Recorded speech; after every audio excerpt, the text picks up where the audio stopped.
So hello. Yesterday we have completed till the seismic waves. We have studied about body waves that are P wave and S waves. S wave. P waves are basically Longitudinal. or longitudinal in nature, and S waves are transverse in nature. Okay. P wave में क्या हो रहा था? P wave travels in all the medium, solid, liquid and gas, while S wave only travels in solid. That means if the density changes, then P waves will bend and S wave will end. Then after that we have studied the surface wave. And P waves are generated by internal disturbance in earth, inside the earth. जब अर्थ के अंदर कोई disturbance हो रहा होगा, then P waves will be generated या form and which will move towards all over the earth. हाँ, all around the earth like a bulb. जैसे बल्ब में एक लाइट मूव करती है चारों तरफ, वैसे ही अर्थ में ये बॉडी वेव्स भी मूव करती हैं. अब जहां पे इनका इम्पैक्ट सबसे ज्यादा, जहां ये ओरिजिनेट हो रही है वो क्या है? हाइपोसेंटर है. और जैसे ही ये मूव करें सरफेस की तरफ, जहां पे इनका इम्पैक्ट सबसे ज्यादा है वो एपिसेंटर. ठीक है, इतना हमने कंप्लीट कर लिया था. देन अब हम लोगों को बात करना है आइसोसिस्मिक लाइन.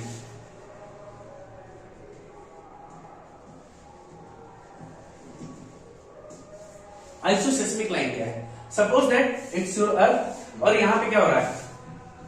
4, 3.4, 3.4, 3.4, 3.4, 3.4, 3.8, 3.8. अब देखो, मैंने कहा आइसोसिस्मिक. अभी क्या है? फ्रीक्वेंसी ऑफ अर्थक्वेक है. Frequency of earthquake. जहां पे सेम इंटेंसिटी का अर्थक्वेक आ रहा होगा, उन पॉइंट्स को जोड़ के मैंने एक लाइन बनाई.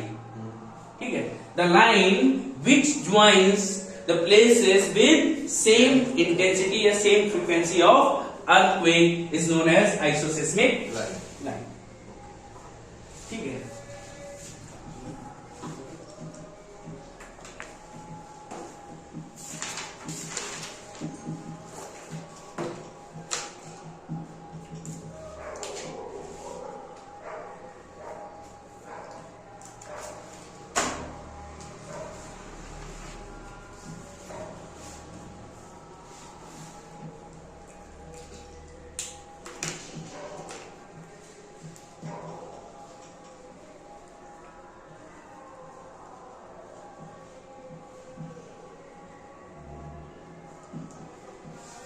ये बात समझ में आ गई. देन इसके बाद हम लोग पढ़ते हैं होमोसिस्मिक.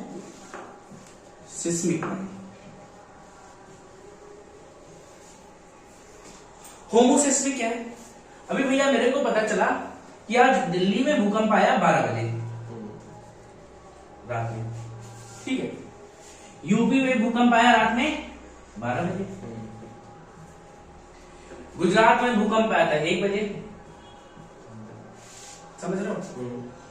देन मान लिया महाराष्ट्र में भूकंप आया था 12 बजे. अब मैंने क्या कहा? जहां पे सेम टाइम है उन प्लेसेस को मैंने जोड़ दिया. जब भूकंप क्या हो, एक ही समय पे अलग अलग प्लेसेस में आया हो, तो उन प्लेसेस को अब एक लाइन से जोड़ेंगे. टाइमिंग क्या होगी? Same timing. यहाँ पे इंटेंसिटी से कोई लेना देना नहीं है. Frequency can be change or vary, but the time should be same, and if we draw a line, that will be named as homoseismic line. Any doubt? No. Okay, note it down.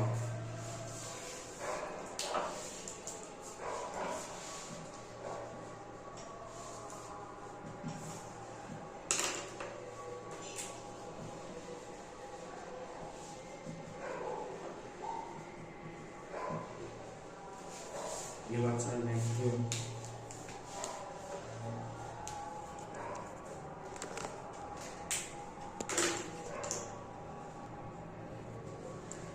ठीक है, इसको note कर लो.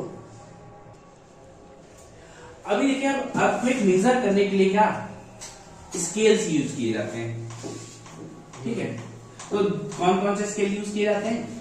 To measure earthquake. Richard scale और एक seismograph use कर लिया. Mercalli scale. कौन सा? Mercalli scale.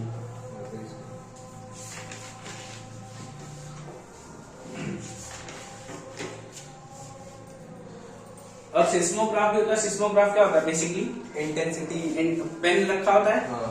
पेन ऐसे बंधा हुआ है, एक पेपर नीचे लगा होता है। जब अर्थ शेक करेगी तो क्या होगा, वो पेपर, पेन स्टेबल होता है, पेपर हिल रहा होता है, तो जितना उसमें मूवमेंट होगा पेपर पे क्या हो जाएगा, ग्राफ वेव बन जाएगा। ठीक है, तो किससे किससे नापते हैं मेजरमेंट ऑफ अर्थक्वेक, सेस्मोग्राफ, ठीक है, मर्केली स्केल। मर्केली स्केल क्या होता है, ये 1 से लेके 12 तक इसकी स्केल रीडिंग होती है। स्केल रीडिंग कितनी होगी, 1 to 12। और ये क्या measures the effect of earthquake. क्या करेगा, इफेक्ट ऑफ अर्थक्वेक मेजर करने के लिए हम किसका यूज करते हैं, मर्करी स्केल का। Then Richter scale. आपको किसी में बता देगा पूरा, आपको कहीं खत्म करा देगा। रिक्टर स्केल, रिक्टर स्केल क्या है, Richter scale gives the reading from 1 to 10। अब इसका हर एक नंबर अगले नंबर से 10 गुना होता है, मतलब यहाँ रीडिंग है 1, यहाँ 2, यहाँ 3, ऐसे करके 10 तक होगी। मैंने कहा कि अगर 2 की रीडिंग 20 है तो 3 की रीडिंग क्या होगी, तो 20 into 10 कितनी हो जाएगी, 200 हो जाएगी। ठीक है, तो रिक्टर स्केल से हम क्या मेजर करते हैं, magnitude of measures, magnitude of earthquake.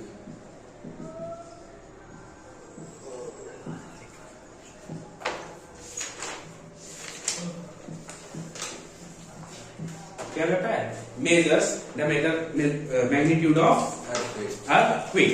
Now you can note it down. ध्यान रखना, रिक्टर स्केल में हर अगला नंबर पहले नंबर से 10 गुना होता है, 10 टाइम्स होता है। अब देखो इंडिया में क्या है, अलग अलग सेस्मिक जोन्स है जहां पे अर्थक्वेक का अलग अलग इफेक्ट पड़ता है।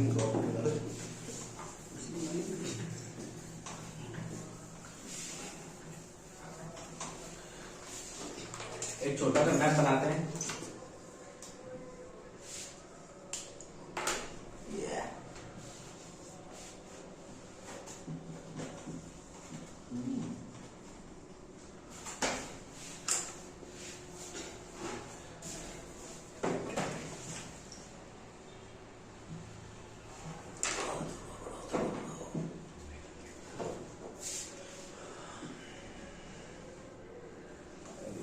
बनता नहीं है,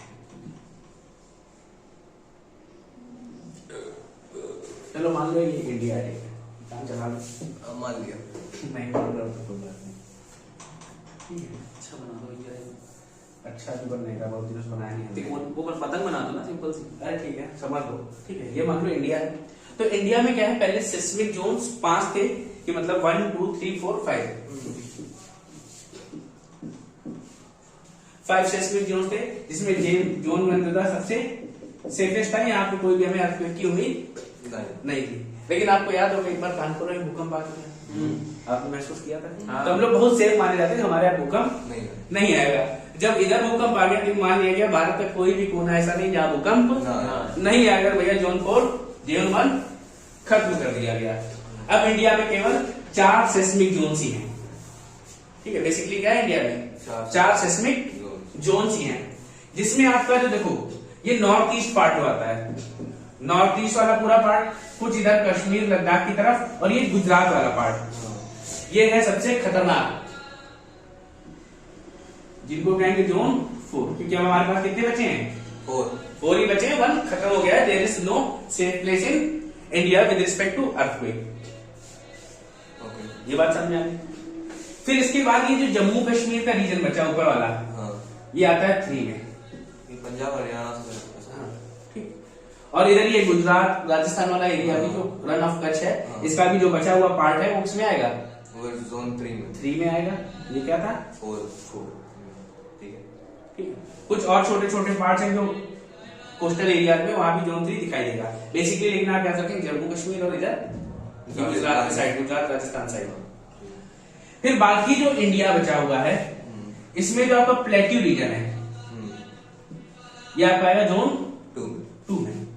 अब इसी में सॉरी, ये जो प्लेन वाला हिस्सा है ये 1 में रहेगा, एमपी वाला ये 1 में रहेगा। एमपी मतलब ये प्लेट्यू रीजन का जो हिस्सा है, मोस्टली पठारी जो एरिया है, उसका कुछ हिस्सा 1 में आता है और कुछ हिस्सा 2 में आता है। जो बीच में सेंटर में लॉक्ड है बेसिकली वो 1 में होगा, कि वहां पे उम्मीद करते हैं कि भूकंप नहीं आएगा नहीं, अर्थक्वेक का इंटेंसिटी आएगी या बहुत कम होगी, तो वो सेम माना जाता है। बाकी जो बाहर का एरिया वो क्या है, पूरा पूरा ये 2 में आएगा। ठीक है, ये 1, ये 1, ये 2, ये 2, ये 3, ये 3 और ये 4। बेसिकली अगर हम लोग सबसे खतरनाक जोन की बात करें तो नॉर्थ ईस्टर्न जोन सबसे ज्यादा खतरे में रहता है, और गुजरात का एक बार डिस्ट्रक्शन हम लोग देख ही चुके हैं। तो ये इस मैप को बना लो, एक बार ट्राई कर लो, गंदा सही सही।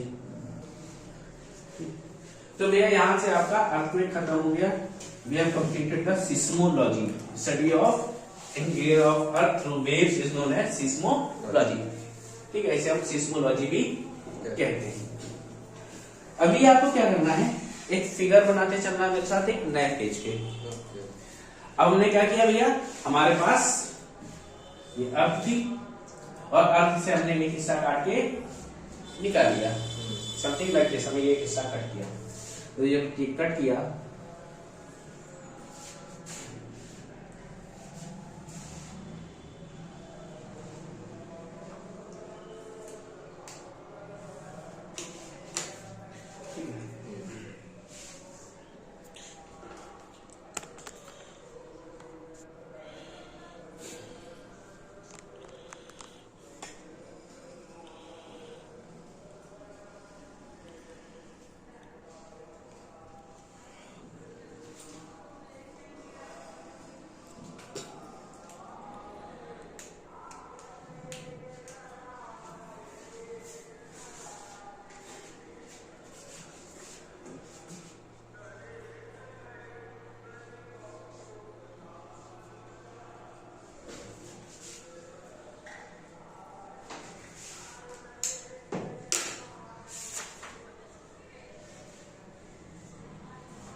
Total radius of earth, total radius 6400। 6400। अब देखो बेसिकली हमको पढ़ना क्या है, केमिकल कंपोजिशन ऑफ अर्थ। दूसरा क्या है, डिफरेंट स्टेट्स ऑफ अर्थ। भाई स्टेट में क्या आपकी अर्थ क्या है, सॉलिड भी है, लिक्विड भी है। ठीक है, तो ये सब आपको पढ़ना है। तो आपको क्या करना है, सबसे पहले हम बात करते हैं इसकी सॉलिड केमिकल कंपोजिशन की। मतलब ठीक है, तो जिसकी आप सबसे पहले बात करते हैं क्रस्ट। क्रस्ट किसका बना होता है, basically made up of silica and aluminium. ठीक है, फिर इसके बाद आपको क्या मिलता है,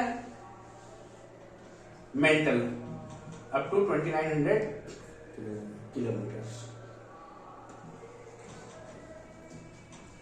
made up of silica and manganese. Okay. And last one is core. इसमें क्या मिलता है, निकल प्लस आयरन। तो इसीलिए हम क्या पढ़ते हैं, Cr, सीमा एंड कोर।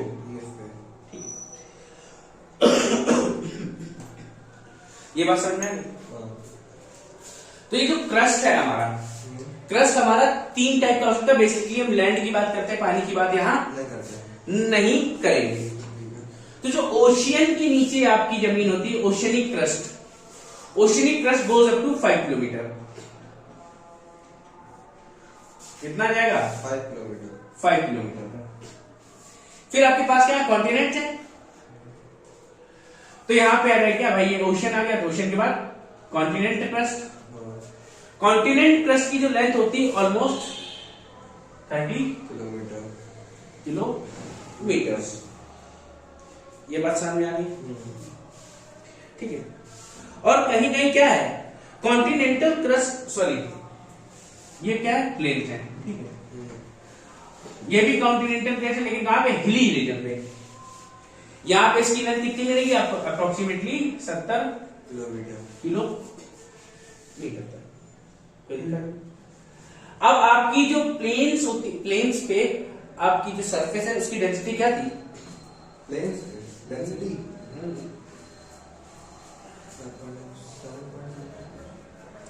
क्या था उधर 6.6 एवरेज डेंसिटी। देखो ओशियन पे आपको याद है 3 ग्राम पर सेंटीमीटर क्यूब। प्लेन से मैंने कुछ बताई थी 2.7 ग्राम पर सेंटीमीटर क्यूब।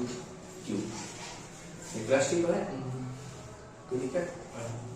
तो भैया आपकी देखो क्रस्ट है, क्रस्ट अगर ओशियनिक क्रस्ट होगा तो कितनी लेंथ होगी, 5 किलोमीटर। प्लेन्स होगी तो अप टू 30 किलोमीटर। और क्या कॉन्टिनेंटल क्रस्ट है तो कितना जाएगा, up to 70 kilometre. Hilly region में इतना जा सकता है। ये क्या है, आपकी क्रस्ट की हाइट है अलग अलग एरिया में। ये बात समझ में आ गई? फिर मैंने आपको क्या कहा, आपके पास क्रस्ट है, मेंटल है और कोर है। ये बात समझ में आ गई? तो क्रस्ट में क्या क्या मिलेगा आपको, केमिकली बात करें तो सिलिका और एल्यूमिनियम। सिलिका और एल्यूमिनियम।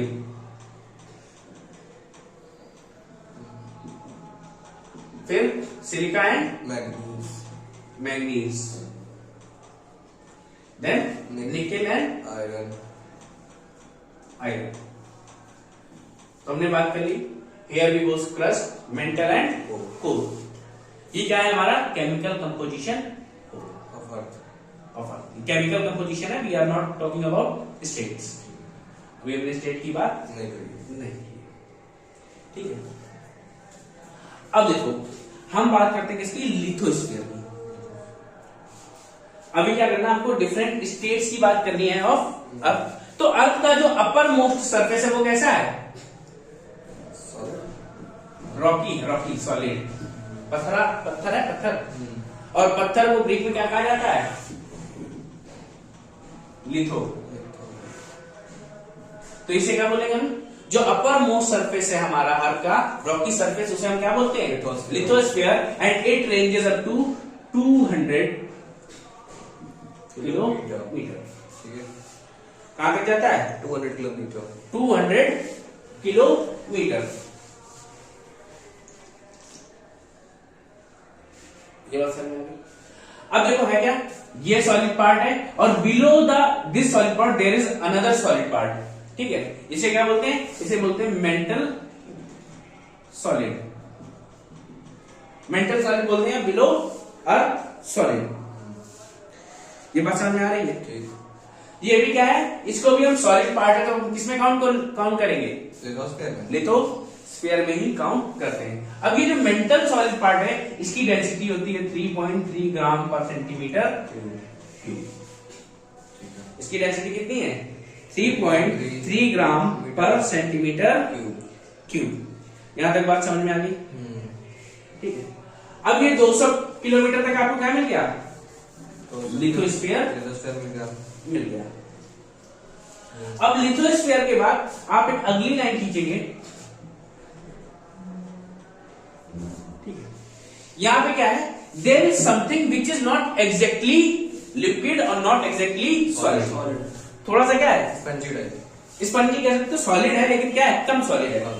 सॉलिड है कि आपके पास पत्थर भी हो सकता है, जेली, और एक आपके पास प्लास्टिक है। आपके डिब्बे जो होते हैं तो सॉलिड, प्लास्टिक की बकेट क्या सॉलिड है, लेकिन ज्यादा प्रेशर डालो तो क्या हो जाएगा, शेप चेंज हो जाएगी, टेढ़े मेढ़े हो जाएंगे। ये बात समझ में आ रही है? तो ऐसे ही एक पार्ट क्या है हमारे जस्ट लिथोस्फीयर के नीचे। ठीक है, जिसे हम क्या बोलते हैं, मॉल्टेन मैग्मा स्टेट है। किस स्टेट में, मॉल्टेन मैग्मा। ठीक है, लाइक प्लास्टिक। ये बात समझ में आ रही है? और इसको हमने क्या बोला है, it is name as asthenosphere up to 400 kilometre. अब आपको क्या मिल गया है? Asthenosphere up to 400 kilometre. भैया लिथोस्फीयर के बाद है ना? ये बात समझ आ गई। देन स्टेनोस्फेयर के बाद क्या है? हमारे पास एक और लेयर है, एक और लेयर है। ये basically it is of solid. किस स्टेट में है? सॉलिड स्टेट में है and it is known as mesosphere and ranges up to 2900 kilometre. कोई दिक्कत? मेसोस्फीयर तो पहला आपका क्या मिला? क्रस्ट या lithosphere. Lithosphere up to 200 kilometre, asthenosphere up to 400 kilometre, then mesosphere up to 2900 kilometre. And this entire range from here to here is known as, इसको हम क्या बोलते हैं? मेंटल भी बोलते हैं। कोई दिक्कत है? नहीं। क्रस्ट आपका 200 किलोमीटर तक हो सकता है, then mantle up to 400 kilometre. And इसके नीचे का जितना भी पार्ट है इसको हम क्या बोलते हैं? कोर या बेरी स्फीयर। क्या नाम दिया जाता है? कोर या बेरिस्फीयर। बेरी स्फीयर और कोर। ये बात समझ आ रही? तो 3900 से 2900 से 5170, ये जो हमारी अर्थ है ये लिक्विड स्टेट में है। अप टू 5100 किलोमीटर ना? Up to 5100। इसे बोलेंगे outer core. Outer core. Okay. ठीक है? अब कोर है, कोर लेकिन आउटर वन है, that is in liquid state. Liquid state. Then जो इनर कोर है ये आपकी क्या है? सॉलिड स्टेट में है, ये है आपकी inner core. And the barysphere goes from 2900 to 6400 and total length is 3500 kilometre. ठीक है? तो ये क्या हो गया? आपकी अर्थ के डिफरेंट स्टेजेस हो गए। सॉलिड, जो यहाँ पे सॉलिड है वहां पे सॉलिड, वहां पे लिक्विड है, लिक्विड। ये बात समझ? अच्छा, मैग्मा और लावा में फर्क क्या है?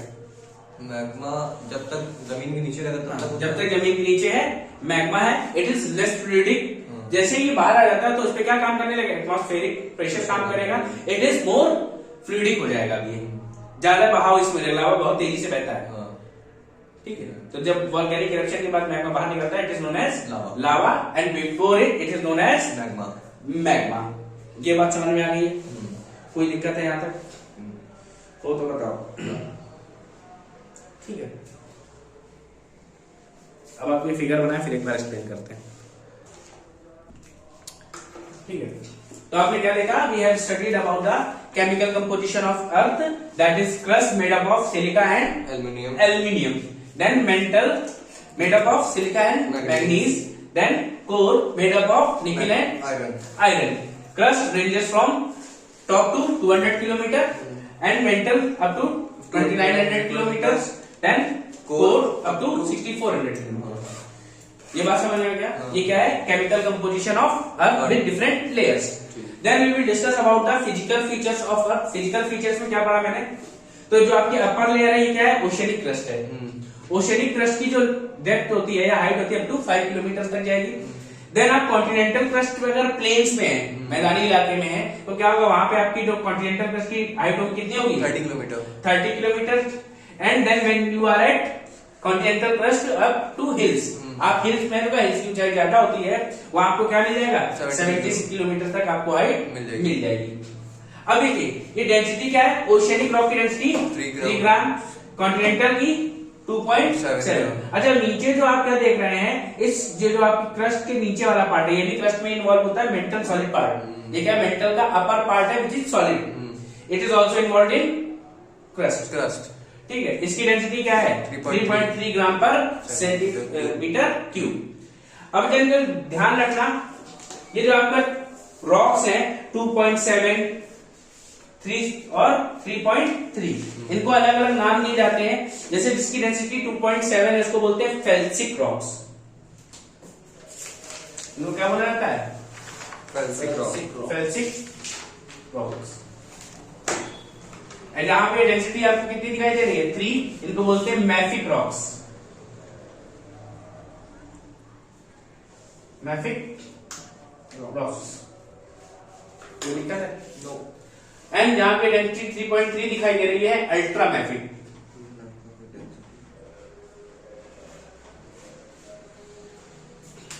क्या है? Ultra mafic.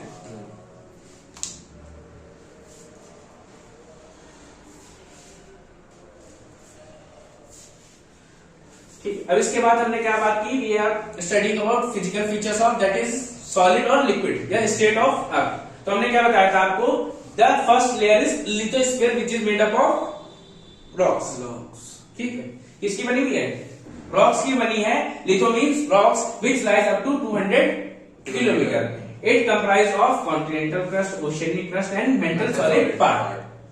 Then moving ahead we are discussing about mantle part. Mantle में हमने दो लेयर्स की डिस्कशन किया है। One is asthenosphere from 200 to 400 kilometre, that is in molten magma state है। क्या है? मॉल्टेन स्टेट में है magma, but it is not exactly liquid और एग्जैक्टली सॉलिड भी नहीं है। ठीक है, प्लास्टिक जैसा है कुछ। Then another one is 400 to 2900, it is mesosphere, it is exactly in solid state. ये बात समझ में आ रही? देन आउटर कोर, ये कोर है हमारा 2900 से 5100 तक, सॉरी 6400 तक पूरा का पूरा कोर है। जब 2900 से 5100 तक आते हैं तो ये क्या है? आउटर कोर है। ये क्या है? लिक्विड स्टेट में है। देन 5100 से 6400 inner core, it is in solid state. ये बात समझ में आ गई? कोई दिक्कत है यहाँ पे? ठीक है, इसके बाद हमें क्या करना है? अब इनकी फिजिकल और केमिकल चेंजेस की वजह से these are separated with layers. ये जो लेयर्स है क्या है? इनको सेपरेट किया हुआ है और इनको हम इन लेयर्स को बोलते हैं discontinuity. Discontinuity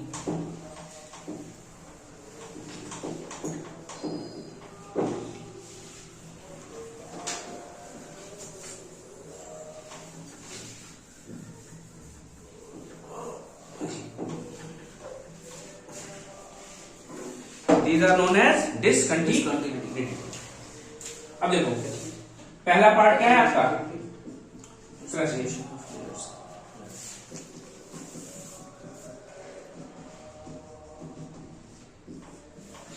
due to sudden change in physical और केमिकल प्रॉपर्टीज।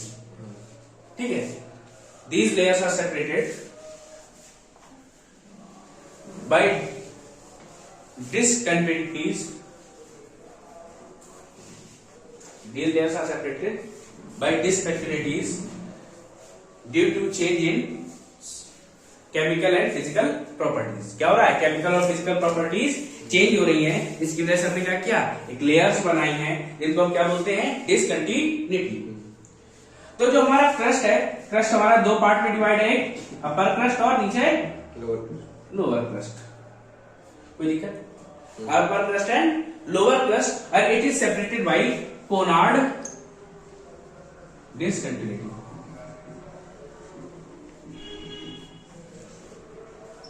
कोनार्ड डिसकंटिन्यूटी इसको सेपरेट करती है। देन क्रस्ट से मेंटल,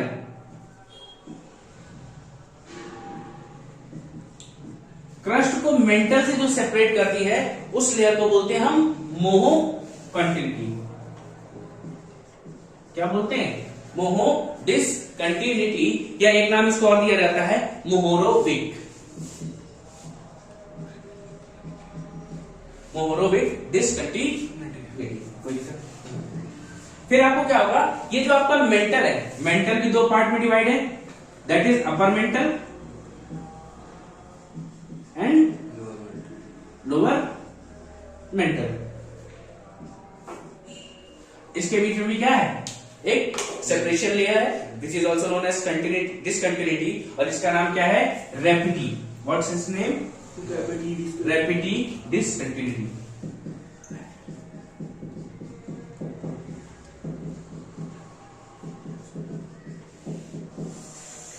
क्या बोलते हैं इसको? Repetti discontinuity. अब देखो मेंटल को किसे? कोर से सेपरेट कर रही है एक लेयर, जिसे बोलते हैं गुटेनबर्ग डिसकंटिन्यूटी।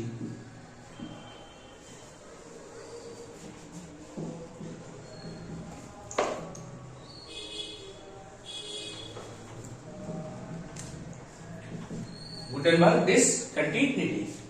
कोई दिक्कत?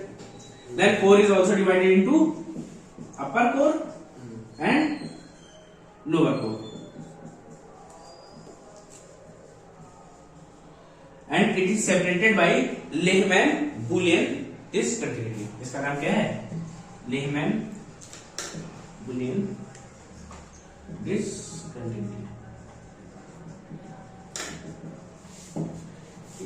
तो these are your discontinuities. कोई दिक्कत यहाँ तक?